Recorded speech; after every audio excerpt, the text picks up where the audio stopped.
7h10 sur RMC et RMC Découverte. Bonjour Guillaume Rosier. Bonjour. Vous êtes ingénieur informatique et vous avez créé le site covidtracker.fr qui analyse les données de l'épidémie. Alors c'est important de le rappeler, vous n'êtes pas soignant, vous n'êtes pas épidémiologiste, votre truc c'est les chiffres, c'est les courbes, c'est les graphiques, c'est les faits, rien que les faits. Et c'est justement ce qui nous intéresse ce matin. Il y a tant d'interprétations. Revenons aux sources de la question, les courbes. Qu'est-ce que vous observez? Est-ce que l'on peut se permettre d'attendre au regard de ce que vous voyez de la dynamique? Alors d'abord, si on prend un peu de recul sur la situation pour bien comprendre, début décembre, après le confinement, on avait 10 000 cas par jour. Ça a augmenté en décembre, ça a augmenté sur la première moitié du mois de janvier jusqu'à 21 000, 22 000 cas par mois. Ensuite, fin janvier, début février, ça a baissé. La baisse s'est accélérée de jour en jour, puis s'est annulée, c'est compensé. Ensuite, on a eu une stabilisation du nombre de cas autour de 18 000. Et là, c'est remonté. Et depuis 5 jours, on a retrouvé des niveaux de fin janvier. 20 000 cas par jour. Entre 20 000 et 21 000 cas par jour en ce moment. Cette hausse, elle est aujourd'hui de 12 à 15% par semaine à peu près. Donc, c'est pas négligeable. Et donc, il va falloir voir comment ça évolue dans les prochains jours. La complexité, c'est qu'on a des hôpitaux qui sont encore sous tension. Ça, on le voit dans les chiffres. On a aujourd'hui 25 000 lits occupés. Lors du pic de la deuxième vague, c'était 34 000. Et lors du creux cet été, c'était 5 000. Donc, on est plus proche du pic que du creux de cet été. Ce qui signifie que si on a une croissance rapide du nombre de cas, si on a une exponentielle, par exemple, qui arrive d'un coup, il faudrait réagir très vite, puisqu'on sait qu'une augmentation du nombre de cas se répercute 2 semaines après sur les hospitalisations. Et donc, il faudrait réagir très vite parce qu'on a une marge de manœuvre qui est assez fine à l'hôpital. Arrêtons-nous un instant sur cette question des hospitalisations. Dans les chiffres que j'ai trouvés sur votre site, on voit qu'il y a un petit décalage. Les hospitalisations, elles, baissent. Elles ont baissé d'environ 1500 patients, si je ne me trompe pas. En revanche, les entrées en réanimation, c'est-à-dire vraiment donc à l'hôpital, mais version réanimation, ont-elles augmenté de 103 patients. Comment vous expliquez qu'il y ait moins d'hospitalisation, je dirais, importante, parce que sinon on ne va pas à l'hôpital, mais pas non plus ultra sévère, et qu'en revanche, il y ait plus de réanimation, d'entrée en réanimation? Oui, alors d'abord, je confirme que c'est un phénomène qu'on voit. On a eu donc une baisse des admissions à l'hôpital qui a suivi, ces derniers jours. Voilà, qui a suivi donc de quelques jours la baisse des cas détectés en France. Maintenant, ça s'est stabilisé, les admissions à l'hôpital, ça ne baisse plus. On s'attend à ce que ça remonte un petit peu, là aussi, pour suivre l'évolution du nombre de cas.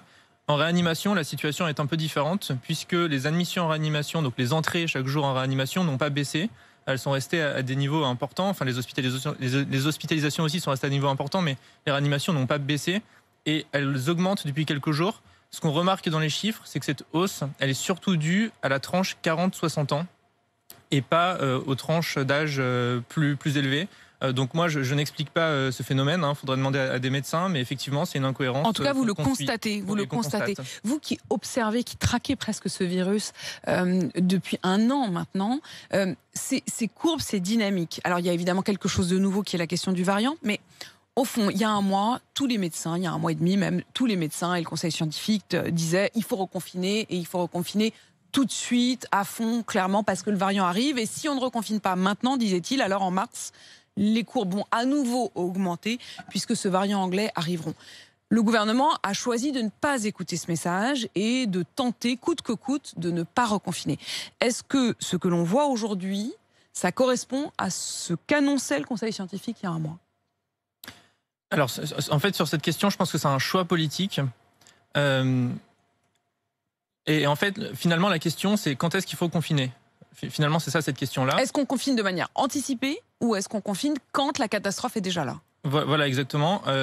Et alors, à ce niveau-là, c'est une décision politique. Et donc moi, comme vous l'avez dit, je me concentre sur les chiffres. La décision politique doit prendre en compte les chiffres. Je pense que c'est important, mais elle doit aussi prendre en compte d'autres facteurs qui sortent de mon champ d'expertise. Mais vous qui les observez, ces chiffres, est-ce que le scénario que vous voyez aujourd'hui, c'est-à-dire cette remontée des chiffres, correspond au scénario que prédisait, s'il n'y avait pas confinement, le conseil scientifique? Au fond, oui.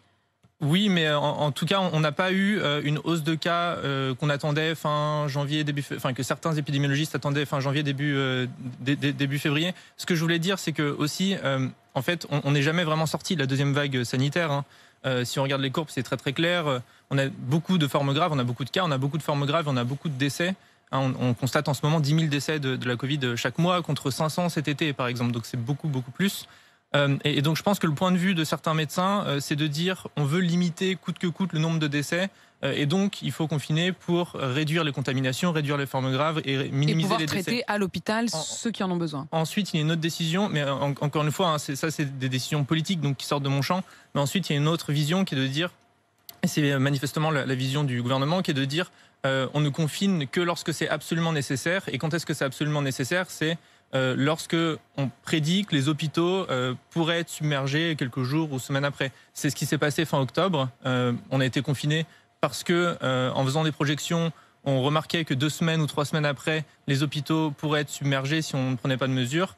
Et cette situation n'est pas arrivée en janvier et n'est pas arrivée jusque-là. Et à l'instant T, au moment où on se parle, c'est pas encore le cas. Au moment où on se parle, c'est pas encore le cas. Mais il faut suivre de très très près la hausse des cas, parce qu'on a un début de hausse. Si cette hausse devient exponentielle dans les 3, 4, 5 prochains jours, alors ça pourrait être problématique. Moi, je voudrais quand même reposer une question et dézoomer et se souvenir du moment où on a reconfiné à l'automne. Quand même, on disait à ce moment-là, enfin le gouvernement nous disait, on rouvrira les restaurants et les bars le 20 janvier, c'est la date qu'on nous donnait, le 20 janvier, avec un objectif qui était d'être repassé, mais ça leur paraissait suffisamment réaliste pour nous l'avoir donné comme perspective, être repassé sous la barre des 5000 contaminations par jour. Comment on a pu croire à ça quand on voit qu'en fait, aujourd'hui, on en est à 20 000 par jour? Je pense qu'on peut pas prédire cette épidémie. Hein. Totalement impossible. C'est-à-dire ce cap des 5000, on a l'impression qu'il nous paraît à nouveau quasiment inatteignable.